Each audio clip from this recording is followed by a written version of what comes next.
सत श्री अकाल। न्यूज़ 18 पंजाब हरियाणा हिमाचल देख रहे सारे दर्शकों का स्वागत। मैं हां अमृतवर दी बुलेटिन की शुरुआत करते हैं वड्डी खबर दे नाल। तां कोरोना दा अंत उसकी शुरुआत अज तो होने जा रही है। जी हां, अज तो कोरोना के खात्मे की शुरुआत होने जा रही है।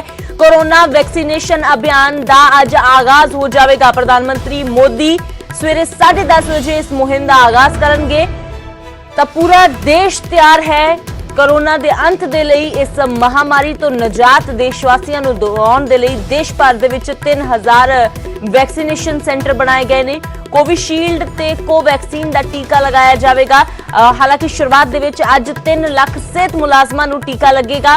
पीएम मोदी कोविन ऐप भी लॉन्च करेंगे। तो अज तो उस महामारी के खात्मे की शुरुआत होने जा रही है, जिसने हुण तक कई जाना ले लिया, जिसने पूरी दुनिया दे विच अपना कहर दिखाया, जिस कारण लॉकडाउन जो है हालात बन गए, कारोबार ठप हो गए। करीब 3 तो 4 महीनों तक बंद रहा सब कुछ। अजे भी जिंदगी जिहड़ी है वो लीहां ते पूरी तरह नहीं परती है।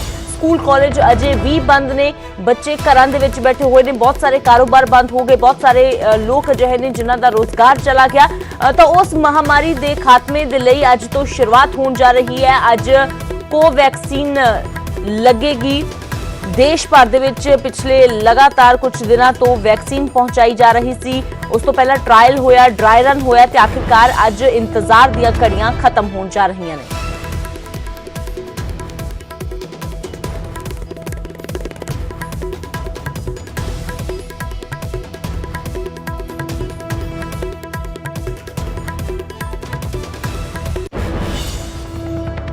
कोरोना ते पहला वड्डा वार होने जा रहा है। पंजाब च वैक्सीनेशन नूं लैके सेहत विभाग पूरी तरह तैयार बर तैयार नजर आ रहा है। पूरी सावधानियां दे नाल ही टीका लगाउण दा काम कीता जावेगा। इंतजार खत्म होया ते दिन आ ही गया जदों कोरोना टीकाकरण किया जा रहा। टीकाकरण की यह मुहिम कोरोना वायरस के खिलाफ वड्डी जंग है। पंजाब के सारे जिलों के 110 थावां ते वैक्सीनेशन नूं लैके इंतजाम मुकम्मल ने। हरेक जिले के 5 थावां ते टीकाकरण किया जा रहा है। हरेक थां 100 लोगों को टीका लगाया जाएगा। सब तो पहला वैक्सीन फ्रंट लाइन वर्करां नूं दित्ती जा रही है। इन्हां फ्रंट लाइनर्स का डाटा पहला ही पोर्टल ते अपलोड कर दिता गया। वैक्सीन की दूजी डोज 28 दिनों के अंदर देनी होगी। 2 डोज के नाल ही शेड्यूल पूरा होगा ते एंटीबॉडीज बनणगे। उत्थे वैक्सीनेटर नूं इस बारे भी जानकारी देनी होगी कि किसी दवाई या चीज़ तो गंभीर एलर्जी हुई हो, किसी तरह के बुखार की शिकायत हो, जां तुसीं खून पतला करने की दवाई तो नहीं लै रहे, ब्लीडिंग संबंधी जेकर कोई बीमारी है, इम्यूनिटी कमजोर है तो इसनूं लैके कोई दवाई लै रहे हो, गर्भवती या ब्रैसट फीडिंग करा रही महिला नूं दसना पवेगा, प्रैगनेंसी प्लान कर रही महिलावां नूं भी जानकारी देनी होगी। कोरोना तो बचाव के लिए कोई टीका पहला जेकर लगवा चुके हो तो इसकी भी जानकारी देनी होगी। टीका लगन तो बाद भी कुछ सावधानियां वरतनियां जरूरी ने। टीका लगन तो बाद 30 मिनट तक ऑब्जरवेशन हाल दे विच रखा जाएगा। एमरजेंसी के लिए एंबूलेंस भी रहेगी। उस तो बाद भी जे किसी को परेशानी आती है तो टोल फ्री नंबर 104 ते संपर्क किया जा सकता है। टीका लगाउण ते सेहत विगड़े तो डॉक्टर नूं दसो।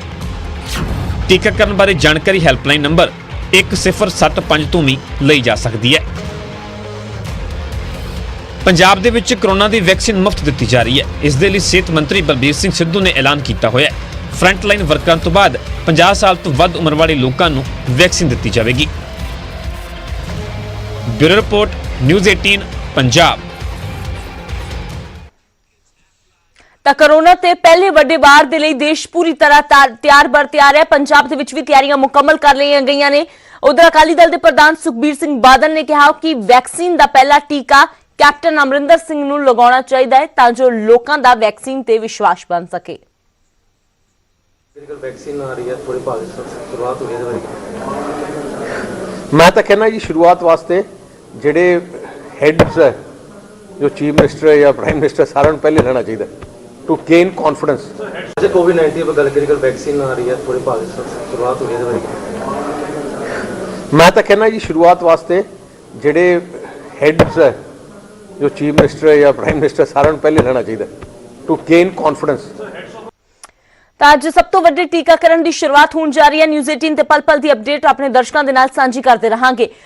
ਹੁਣ ਗੱਲ ਕਰਦੇ ਹਾਂ ਕਿਸਾਨਾਂ ਦੇ ਅੰਦੋਲਨ ਦੀ, ਜੋ ਲਗਾਤਾਰ 52ਵੇਂ ਦਿਨ ਦੇ ਵਿੱਚ ਪਹੁੰਚ ਗਿਆ ਹੈ। ਕੇਂਦਰ ਤੇ ਕਿਸਾਨਾਂ ਵਿਚਾਲੇ ਕੱਲ 9ਵੇਂ ਗੇੜ ਦੀ ਮੀਟਿੰਗ ਹੋਈ, ਲੇਕਿਨ ਉਹ ਮੀਟਿੰਗ ਵੀ ਬੇਸਿੱਟਾ ਰਹੀ। ਇਸ ਬੈਠਕ ਦੇ ਵਿੱਚ ਵੀ ਕੋਈ ਸਹਿਮਤੀ ਨਹੀਂ ਬਣ ਸਕੀ। ਹੁਣ 19 ਜਨਵਰੀ ਨੂੰ 10ਵੇਂ ਗੇੜ ਦੀ ਬੈਠਕ ਹੋਵੇਗੀ। ਕੀ ਕੁਝ ਖਾਸ ਰਿਹਾ ਇਸ ਬੈਠਕ ਦੇ ਵਿੱਚ, ਦੇਖੋ ਇਸ ਰਿਪੋਰਟ ਦੇ ਰਾਹੀਂ।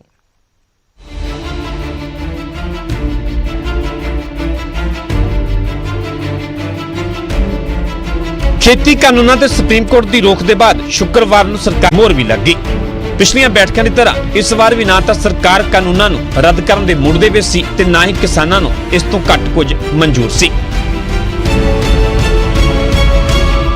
कुछ नहीं खास बात नहीं हुई, वही बात अटकी हुई है और 19 तारीख को 12 बजे 19 तारीख ਨੂੰ 12 ਵਜੇ ਅਗਲੀ ਮੀਟਿੰਗ। 3 ਕਾਨੂੰਨਾਂ ਬਾਰੇ ਕੋਈ ਗੱਲ ਅੱਗੇ नहीं ਵਧੀ। आज नवंबर तो तीनों कानूनों पर हुआ, तीनों कानूनों पर वो रिपील पर नहीं आए, वही कम संशोधन पर ही आ रहे थे पर हम माने नहीं। ਕਾਨੂੰਨ ਰੱਦ ਹੋਣਗੇ ਜਾਂ ਨਹੀਂ ਹੋਣਗੇ, ਸਰਕਾਰ ਤੇ ਕਿਸਾਨਾਂ ਦੇ ਵਿਚਕਾਰ ਦੀ ਤਕਰਾਰ ਹੁਣ ਇਸੇ ਸਵਾਲ ਦੇ ਇਰਦ-ਗਿਰਦ ਘੁੰਮ ਰਹੀ ਹੈ। ਰੁਖ ਕਿਸੇ ਦਾ ਵੀ ਨਹੀਂ ਬਦਲ ਰਿਹਾ। ਬਸ ਇੰਨਾ ਜ਼ਰੂਰ ਹੈ ਕਿ ਗੱਲਬਾਤ ਦਾ ਸਿਲਸਿਲਾ ਜਾਰੀ ਹੈ। ਹੁਣ 9 ਬੇਨਤੀਜਾ ਬੈਠਕਾਂ ਦੇ ਬਾਅਦ 19 ਜਨਵਰੀ ਨੂੰ 10ਵੇਂ ਦੌਰ ਦੀ ਮੁਲਾਕਾਤ ਹੋਵੇਗੀ। चर्चा निर्णायक मोड़ पर नहीं पहुंच पाई और उसके बाद यूनियन और सरकार दोनों ने मिलकर ये तय किया कि 19 जनवरी को दोपहर 12 बजे पुनः चर्चा करेंगे। ਮੁਲਾਕਾਤਾਂ ਦੇ ਸਿਰਫ ਦੌਰ ਬਦਲ ਰਹੇ ਨੇ, ਨਾ ਮਸਲਾ ਬਦਲ ਰਿਹਾ ਤੇ ਨਾ ਨਤੀਜਾ ਬਦਲ ਰਿਹਾ। ਹਾਲਾਂਕਿ ਸ਼ੁੱਕਰਵਾਰ ਦੀ ਬੈਠਕ ਦੇ ਵਿੱਚ ਖੇਤੀਬਾੜੀ ਮੰਤਰੀ ਇਹ ਕਹਿ ਕੇ ਕਿਸਾਨਾਂ ਨੂੰ ਜ਼ਰੂਰ ਮਨਾਉਂਦੇ ਨਜ਼ਰ ਆਏ ਕਿ ਸਰਕਾਰ ਆਪਣੇ ਸ਼ੁਰੂਆਤੀ ਰੁਖ ਤੋਂ ਕਾਫੀ ਪਿੱਛੇ ਜਾ ਚੁੱਕੀ ਹੈ, ਪਰ ਕਿਸਾਨ ਟਸ ਤੋਂ ਮਸ ਹੋਣ ਦੇ ਲਈ ਤਿਆਰ ਨਹੀਂ ਨੇ। और उन शंकाओं को दूर करने के लिए अपना मत भी व्यक्त किया है और यूनियंस को लिखित प्रस्ताव भी सरकार की ओर से दिया गया है, लेकिन वो प्रस्ताव उन लोगों को मंजूर नहीं था। ਇੱਕ ਦੇ ਬਾਅਦ ਇੱਕ ਬੇਨਤੀਜਾ ਖਤਮ ਹੁੰਦੀਆਂ ਮੁਲਾਕਾਤਾਂ ਅਜੀਬ ਜੀ ਬੇਚੈਨੀ ਪੈਦਾ ਕਰ ਰਹੀਆਂ ਨੇ, ਕਿਉਂਕਿ ਕਾਨੂੰਨਾਂ ਤੇ ਰੋਕ ਦੇ ਬਾਵਜੂਦ ਵੀ ਕਿਸਾਨ ਦਿੱਲੀ ਦੀਆਂ ਸਰਹੱਦਾਂ ਤੇ ਡਟੇ ਹੋਏ ਨੇ ਤੇ ਲਗਾਤਾਰ ਆਪਣੇ ਵਿਰੋਧ ਦਾ ਕੈਲੰਡਰ ਤਿਆਰ ਕਰ ਰਹੇ ਨੇ, ਖਾਸ ਕਰਕੇ ਉਸ ਵੇਲੇ ਜਦੋਂ ਦੇਸ਼ 26 ਜਨਵਰੀ ਨੂੰ ਗਣਤੰਤਰ ਦਿਵਸ ਦੀਆਂ ਤਿਆਰੀਆਂ ਦੇ ਵਿੱਚ ਲੱਗਾ ਹੋਇਆ ਹੈ। Bureau report, news 18 Punjab.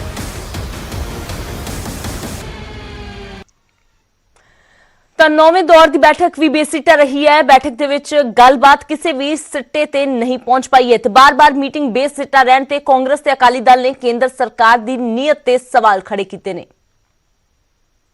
ਸਰਕਾਰ ਤੇ ਕਿਸਾਨਾਂ ਵਿਚਕਾਰ 9ਵੇਂ ਗੇੜ ਦੀ ਮੀਟਿੰਗ ਵੀ ਬੇਸਿੱਟਾ ਰਹਿਣੀ ਬੜੀ ਦੁਖਦਾਈ ਗੱਲ ਆ ਔਰ ਮੈਂ ਸਮਝਦਾ ਇਹਦੇ ਦਾ ਸੰਕੇਤ ਪਹਿਲੇ ਨਜ਼ਰ ਆ ਰਹੇ ਸੀ, ਕਿਉਂਕਿ ਜਦੋਂ ਸੁਪਰੀਮ ਕੋਰਟ ਵੱਲੋਂ ਸੁਣਾਏ ਫੈਸਲੇ ਜਿਹੜੇ ਨੇ ਉਹਨਾਂ ਤੇ ਵਿੱਚ ਹੀ ਵਿਸ਼ਵਾਸ ਨਹੀਂ ਹੋਇਆ, ਉਹਨਾਂ ਤੇ ਤਸੱਲੀ ਨਹੀਂ ਹੋਈ ਤੇ ਮੈਂ ਸਮਝਦਾ ਸੀ ਕਿ ਸਰਕਾਰ ਦਾ ਉਹ ਆਖਰੀ ਤੇ ਵੱਡਾ ਤੀਰ ਸੀ ਜਿਹੜਾ ਫੋਕਾ ਚੱਲਿਆ ਤੇ ਹੁਣ 9ਵੇਂ ਗੇੜ ਦੀ ਮੀਟਿੰਗ ਤੋਂ ਨਾ ਹੀ ਕਿਸੇ ਨੂੰ ਆਸਾਂ ਸੀ ਔਰ ਜਿਸ ਤਰ੍ਹਾਂ ਦੀ ਲੱਗ ਰਹੀ ਸੀ ਗੈਰ ਸੰਜੀਦਗੀ ਸਰਕਾਰ ਦੀ, ਇਸ ਮੀਟਿੰਗ ਵਿੱਚ ਸਰਕਾਰ ਦੀ ਉਹ ਗੈਰ ਸੰਜੀਦਗੀ ਹੀ ਨਜ਼ਰ ਆਈ। ਦੇਂਦੇ ਹੋਏ ਇਨਸਾਫ ਦੀ ਦੁਹਾਈ, ਕਿਸਾਨ ਰੋ ਰਿਹਾ ਹੈ, ਦਿੱਲੀ 'ਚ ਠੁੱਠਰਦੇ ਹੋਏ ਕਿਸਾਨਾਂ ਤੇ ਜ਼ੁਲਮ ਹੋ ਰਿਹਾ ਹੈ ਔਰ ਇਹ 9ਵੀਂ ਮੀਟਿੰਗ ਬੇਸਿੱਟਾ। ਹੁਣ ਕੇਂਦਰ ਸਰਕਾਰ ਫੇਰ ਜਲੀਲ ਕਰਕੇ ਕਹਿੰਦੀ ਹੈ ਕਿ ਆਪਣਾ ਅੰਦੋਲਨ ਖਤਮ ਕਰ ਦਿਓ, MSP ਤੇ ਵਿਚਾਰ ਕਰ ਲਵਾਂਗੇ। ਤੁਸੀਂ ਹੈਰਾਨਗੀ ਇਸ ਗੱਲ ਦੀ ਹੈ ਕਿ ਆ ਜਿਹੜੇ ਕਾਨੂੰਨ ਆ ਇਹ ਕੋਈ ਡੈਮੋਕ੍ਰੇਸੀ ਦਾ ਕਾਨੂੰਨ ਨਹੀਂ ਬਣੇ ਔਰ ਕੇਂਦਰ ਸਰਕਾਰ ਨੂੰ ਇਸ ਗੱਲ ਲਈ ਸ਼ਰਮ ਕਰਨੀ ਚਾਹੀਦੀ ਹੈ ਔਰ ਕਿਸਾਨ ਦਾ ਮਾਨ ਸਨਮਾਨ ਬਰਕਰਾਰ ਰੱਖਣਾ ਚਾਹੀਦਾ ਹੈ। ਤੇ ਉਧਰ ਇਸ ਸਭ ਦੇ ਵਿਚਾਲੇ NIA ਦੇ ਵੱਲੋਂ ਟਰਾਂਸਪੋਰਟਰਾਂ ਨੂੰ ਨੋਟਿਸ ਭੇਜਿਆ ਗਿਆ ਹੈ। NIA ਦਫ਼ਤਰ ਦੇ ਵਿੱਚ ਟਰਾਂਸਪੋਰਟਰਾਂ ਨੂੰ ਪੇਸ਼ ਹੋਣ ਦੇ ਹੁਕਮ ਦਿੱਤੇ ਗਏ ਨੇ। ਨੋਟਿਸ ਮਿਲਣ ਤੋਂ ਬਾਅਦ ਟਰਾਂਸਪੋਰਟਰ ਦਿੱਲੀ ਪਹੁੰਚਿਆ ਹੈ। ਟਰਾਂਸਪੋਰਟਰ ਨੇ ਦਿੱਲੀ ਧਰਨੇ ਦੇ ਵਿੱਚ ਆਪਣੀ ਬੱਸ ਭੇਜੀ ਸੀ ਤੇ ਇਸੇ ਦੇ ਚੱਲਦਿਆਂ ਉਸ ਨੂੰ ਨੋਟਿਸ ਭੇਜਿਆ ਗਿਆ ਹੈ, ਪਰ ਨੋਟਿਸ ਵੀ NIA ਦੇ ਵੱਲੋਂ ਭੇਜਿਆ ਗਿਆ। ਜੀ ਹਾਂ, NIA ਨੇ ਇਸ ਮਾਮਲੇ ਦੇ ਵਿੱਚ ਦਖਲ ਦਿੱਤਾ ਹੈ, ਜਿਸ ਤੇ ਅਕਾਲੀ ਦਲ ਨੇ ਵੀ ਸਵਾਲ ਚੁੱਕੇ ਨੇ। ਕਿਹਾ ਸੁਪਰੀਮ ਕੋਰਟ ਦੇ ਵਿੱਚ ਇਸ ਸੰਬੰਧੀ ਪਟੀਸ਼ਨ ਦਾਖਲ ਕੀਤੀ ਜਾਵੇਗੀ। ਇਸ ਸੰਬੰਧੀ ਕੱਲ ਕਿਸਾਨ ਜਥੇਬੰਦੀਆਂ ਨੇ ਵੀ ਮੀਟਿੰਗ ਦੇ ਵਿੱਚ ਗੱਲ ਚੁੱਕੀ ਹੈ ਕਿ ਆਖਿਰਕਾਰ ਜਿਹੜੀ ਬੱਸ ਧਰਨੇ ਦੇ ਵਿੱਚ ਭੇਜੀ ਗਈ ਉਸ ਬੱਸ ਦੇ ਟਰਾਂਸਪੋਰਟਰ ਨੂੰ NIA ਦੇ ਵੱਲੋਂ ਨੋਟਿਸ ਕਿਉਂ ਭੇਜਿਆ ਗਿਆ ਹੈ। ਆਖਿਰਕਾਰ ਕਿਉਂ ਅਜਿਹੀਆਂ ਕਾਰਵਾਈਆਂ ਸਰਕਾਰ ਦੇ ਵੱਲੋਂ ਕੀਤੀਆਂ ਜਾ ਰਹੀਆਂ ਨੇ ਜਾਂ ਫਿਰ ਕਰਵਾਈਆਂ ਜਾ ਰਹੀਆਂ ਨੇ। ਦੱਸ ਦਈਏ ਕਿ ਇਸ ਤੋਂ ਪਹਿਲਾਂ ਆੜਤੀਆਂ ਦੇ ਨਾਲ ਜੋ ਇਸ ਤਰ੍ਹਾਂ ਦਾ ਮਾਮਲਾ ਸਾਹਮਣੇ ਆਇਆ ਸੀ ਕਿ ਆੜਤੀਆਂ ਦੇ ਉੱਪਰ ਰੇਡਾਂ ਹੋ ਰਹੀਆਂ ਸੀ, ਉਹਨਾਂ ਦੇ ਟਿਕਾਣਿਆਂ ਤੇ ਉਹਨਾਂ ਦੇ ਜੋ ਘਰਾਂ ਦੇ ਵਿੱਚ ਰੇਡ ਹੋ ਰਹੀ ਸੀ। ਉਸ ਤੋਂ ਬਾਅਦ ਹੁਣ ਸੁਪਰੀਮ ਕੋਰਟ ਦੇ ਵਿੱਚ ਪਟੀਸ਼ਨ ਦਾਖਲ ਕੀਤੀ ਜਾਵੇਗੀ। ਅਕਾਲੀ ਦਲ ਕਹਿ ਰਿਹਾ ਹੈ ਇਸ ਮਾਮਲੇ ਨੂੰ ਲੈ ਕੇ ਕਿ NIA ਨੇ ਟਰਾਂਸਪੋਰਟਰ ਨੂੰ ਨੋਟਿਸ ਭੇਜਿਆ ਹੈ। ਜੀ ਹਾਂ, ਦੱਸ ਦਈਏ ਕਿ ਇਸ ਟਰਾਂਸਪੋਰਟਰ ਨੇ ਦਿੱਲੀ ਧਰਨੇ ਦੇ ਵਿੱਚ ਕਿਸਾਨਾਂ ਦੇ ਲਈ ਆਪਣੀ ਬੱਸ ਭੇਜੀ ਸੀ। ਇਸੇ ਤਹਿਤ ਇਸ ਜੋ ਟਰਾਂਸਪੋਰਟਰ ਨੂੰ ਹੈ ਉਹ ਨੋਟਿਸ ਭੇਜਿਆ ਗਿਆ ਹੈ, ਪਰ ਨੋਟਿਸ NIA ਦੇ ਵੱਲੋਂ ਭੇਜੇ ਜਾਣ ਤੇ ਸਵਾਲ ਖੜੇ ਹੋ ਰਹੇ ਨੇ ਕਿਉਂਕਿ ਨੋਟਿਸ ਦੇ ਵਿੱਚ ਕਈ ਗੰਭੀਰ ਧਾਰਾਵਾਂ ਇਸ ਟਰਾਂਸਪੋਰਟਰ ਤੇ ਲਗਾਈਆਂ ਗਈਆਂ ਨੇ। ਅੱਜ ਸਾਡੇ ਕੋਲ ਕੁਝ ਕੰਪਲੇਂਟਸ ਆਈਆਂ ਸੀਗੀਆਂ ਸਾਡੇ ਮੈਂਬਰਸ ਕੋਲ ਵੀ ਲੀਗਲ ਸੈੱਲ ਦੇ, ਜਿਹਦੇ ਵਿੱਚ ਕਿ ਨੈਸ਼ਨਲ ਇਨਵੈਸਟੀਗੇਟਿੰਗ ਏਜੰਸੀ ਜਿਹੜੀ ਹੈਗੀ ਉਹਨੇ ਨੋਟਿਸ ਕੱਢੇ ਹੋਏ ਨੇ। ਸਾਨੂੰ ਆ ਕੇ ਧਿਰਾਂ ਮਿਲੀਆਂ ਨੇ ਜਿਨ੍ਹਾਂ ਨੇ ਆ ਕੇ ਦੱਸਿਆ ਕਿ ਭਾਈ ਅਸੀਂ ਕੋਈ ਟਰਾਂਸਪੋਰਟ ਦਾ ਕੰਮ ਕਰਦੇ ਆ ਜਾਂ ਕੋਈ ਬਿਜ਼ਨਸਮੈਨਸ ਆ ਜਿਹੜੇ ਕਿ ਫਾਰਮਰਸ ਦੀ ਅਸੀਂ ਕਿਸਾਨੀ ਅੰਦੋਲਨ ਚੱਲ ਰਿਹਾ ਉਹ 'ਚ ਮਦਦ ਕੀਤੀ ਹੈ, ਤੇ ਇਸ ਕਰਕੇ ਸਾਨੂੰ ਨੈਸ਼ਨਲ ਇਨਵੈਸਟੀਗੇਟਿੰਗ ਏਜੰਸੀ ਵਾਲਿਆਂ ਨੇ ਨੋਟਿਸ ਕੱਢੇ ਆ। ਇਸ ਤਹਿਤ ਅਸੀਂ ਅੱਜ ਮੀਟਿੰਗ ਬੁਲਾਈ ਗਈ ਜਿਸ 'ਚ ਸਾਡੇ ਮੈਂਬਰਾਂ ਹਾਜ਼ਰ ਰਹੇ ਤੇ ਇਸ ਚੀਜ਼ ਨੂੰ ਬਹੁਤ ਕੰਡੈਮ ਕੀਤਾ ਗਿਆ ਤੇ ਅਸੀਂ ਸਾਰਿਆਂ ਵਿਚਾਰ ਕੀਤਾ ਕਿ ਜਿੰਨੇ ਨੋਟਿਸ ਆਉਂਦੇ ਹੈਗੇ ਅਸੀਂ ਇਹਦੇ ਜਿਹੜੀ ਹੈਗੇ ਖਿਲਾਫ ਮਾਨਯੋਗ ਸੁਪਰੀਮ ਕੋਰਟ ਦੇ ਵਿੱਚ ਅਸੀਂ ਯਾਚਿਕਾ ਦਾਇਰ ਕਰਾਂਗੇ। ਤੇ ਉਧਰ ਮੀਟਿੰਗ ਦੇ ਵਿੱਚ ਵੀ ਕਿਸਾਨ ਆਗੂਆਂ ਵੱਲੋਂ ਪੰਜਾਬ 'ਚ NIA ਵੱਲੋਂ ਕੀਤੀ ਜਾ ਰਹੀ ਰੇਡ ਤੇ ਹਰਿਆਣਾ ਪੁਲਿਸ ਵੱਲੋਂ ਦਰਜ ਕੀਤੇ ਗਏ ਕੇਸਾਂ ਦਾ ਮੁੱਦਾ ਚੁੱਕਿਆ ਗਿਆ ਤੇ ਇਹ ਸਵਾਲ ਕੀਤਾ ਗਿਆ ਕਿ ਆਖਿਰਕਾਰ ਅਜਿਹੀਆਂ ਕਾਰਵਾਈਆਂ ਕਰਕੇ ਕੀ ਸਰਕਾਰ ਕਿਸਾਨਾਂ ਨੂੰ ਡਰਾਉਣਾ ਚਾਹ ਰਹੀ ਹੈ। ਜਿਹੜੇ ਦਰਜ ਹੋਏ ਨੇ ਉਹਦਾ ਵੀ ਅਸੀਂ ਕਿਹਾ ਵੀ ਸਰਕਾਰ ਇੰਨੀ ਕਿਉਂ ਡਰੀ ਹੋਈ ਹੈ ਵੀ ਤੁਸੀਂ NIA ਦੀ ਨੀਤ ਪਾਲ ਲਈ ਤੇ 5 ਤਾਂ ਪਰਚੇ ਹੋਏ ਨੇ ਜਿਹੜੇ ਕੋਈ ਟਰਾਂਸਪੋਰਟ ਵਾਲੇ ਨੇ ਉਹਨਾਂ ਤੇ, ਜਿਹੜੇ ਕੋਈ ਸ਼ਹੀਦ ਹੋਏ ਨੇ ਉਹਨਾਂ ਦੇ ਪਰਿਵਾਰਾਂ ਦੀ ਕੋਈ ਮਦਦ ਕਰਦਾ ਉਹਨਾਂ ਤੇ ਵੀ। ਉਹ ਅਸੀਂ ਕਿਹਾ ਵੀ ਇਹ ਤਾਂ ਕੋਈ ਤਰੀਕਾ ਨਹੀਂ। ਤੇ ਉਧਰ ਸੁਪਰੀਮ ਕੋਰਟ ਦੀ ਜੋ ਸੁਪਰੀਮ ਕਮੇਟੀ ਸੀ ਉਸ ਕਮੇਟੀ ਨੂੰ ਛੱਡਣ ਤੋਂ ਬਾਅਦ ਨਿਊਜ਼ 18 ਵੱਲੋਂ ਭੁਪਿੰਦਰ ਸਿੰਘ ਮਾਨ ਦੇ ਨਾਲ ਐਕਸਕਲੂਸਿਵ ਗੱਲਬਾਤ ਕੀਤੀ ਗਈ। ਮਾਨ ਨੇ ਕਿਹਾ ਕਿ ਉਹ ਹਮੇਸ਼ਾ ਕਿਸਾਨਾਂ ਦੇ ਨਾਲ ਖੜੇ ਨੇ ਤੇ ਇਸੇ ਕਰਕੇ ਹੀ ਉਹਨਾਂ ਵੱਲੋਂ ਕਮੇਟੀ ਤੋਂ ਵੱਖ ਹੋਣ ਦਾ ਫੈਸਲਾ ਲਿਆ ਗਿਆ ਹੈ। ਉੱਥੇ ਹੀ ਸੁਪਰੀਮ ਕੋਰਟ ਦੀ ਕਮੇਟੀ ਨੂੰ ਲੈ ਕੇ ਸਿਆਸਤ ਵੀ ਸਿਖਰਾਂ ਤੇ ਹੈ।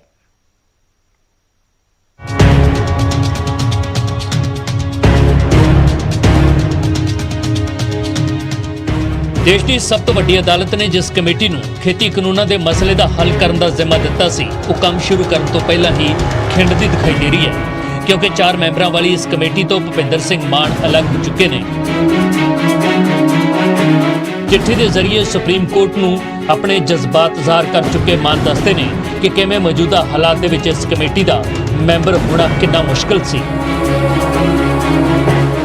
ਠੀਕ ਹੈ, ਮੇਰੇ ਆਪੋ ਆਪਣੇ ਵਿਚਾਰ ਨੇ, ਮੇਰੇ ਹੈ ਸਨ, ਲੇਕਿਨ ਹੁਣ ਮੈਂ ਉਸ ਕਮੇਟੀ ਦਾ ਮੈਂਬਰ ਨਹੀਂ ਹਾਂ ਔਰ ਮੈਂ ਇਹਨੂੰ ਰਿਜ਼ਾਈਨ ਕਰ ਦਿੱਤਾ। ਇਸ ਕਰਕੇ ਕੀਤਾ ਕਿ ਮੈਂ ਕਿਸਾਨਾਂ ਦੇ ਨਾਲ ਹਾਂ।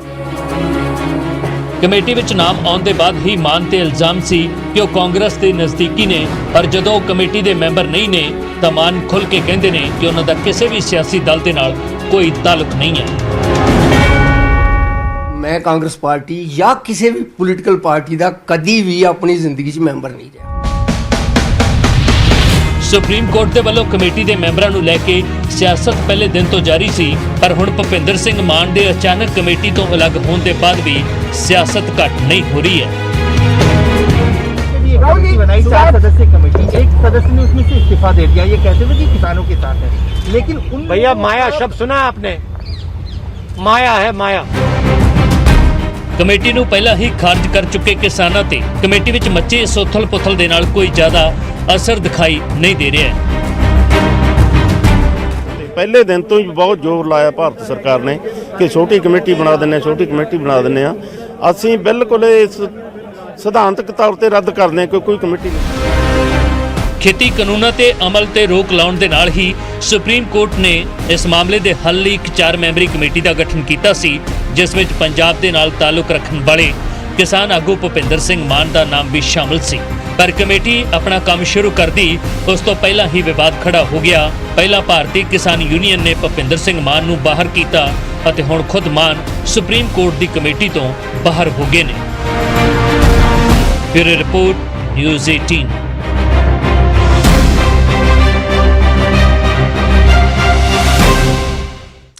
ਤੇ ਕੋਵਿਡ-19 ਮਹਾਮਾਰੀ ਨੇ ਆਪਸੀ ਨਿਰਭਰਤਾ ਦੀ ਭਾਵਨਾ ਨੂੰ ਮਜ਼ਬੂਤ ਕੀਤਾ ਹੈ, ਜਿਸ ਨਾਲ ਪੂਰਾ ਦੇਸ਼ ਇਸ ਮੁਸੀਬਤ ਦਾ ਇਕਜੁੱਟ ਹੋ ਕੇ ਮੁਕਾਬਲਾ ਕਰ ਸਕੇ। ਵੈਕਸੀਨੇਸ਼ਨ ਦੇ ਐਲਾਨ ਤੋਂ ਬਾਅਦ ਜ਼ਰੂਰਤ ਹੋਵੇਗੀ ਕਿ ਹੁਣ ਅਸੀਂ ਆਪਣਾ ਮੋਹਰੀ ਯੋਗਦਾਨ ਦਈਏ। ਨੈਟਵਰਕ 18 ਇਸ ਮੁਹਿੰਮ 'ਚ ਹਰ ਕਦਮ ਤੇ ਤੁਹਾਡੇ ਨਾਲ ਹੋਵੇਗਾ। ਜਦੋਂ ਤੱਕ ਸਾਰੇ ਸੁਰੱਖਿਅਤ ਨਹੀਂ ਹੁੰਦੇ, ਉਦੋਂ ਤੱਕ ਕੋਈ ਵੀ ਸੁਰੱਖਿਅਤ ਨਹੀਂ ਹੋਵੇਗਾ। ਇਸੇ ਸੋਚ ਦੇ ਆਧਾਰ ਤੇ ਕੈਂਪੇਨ ਸੰਜੀਵਨੀ ਦਾ ਉਦੇਸ਼ ਇਹ ਸੁਨਿਸ਼ਚਿਤ ਕਰਨਾ ਹੈ ਕਿ ਵੈਕਸੀਨ ਪਾਉਣਾ ਸਾਰੇ ਭਾਰਤੀਆਂ ਦਾ ਅਧਿਕਾਰ ਹੈ।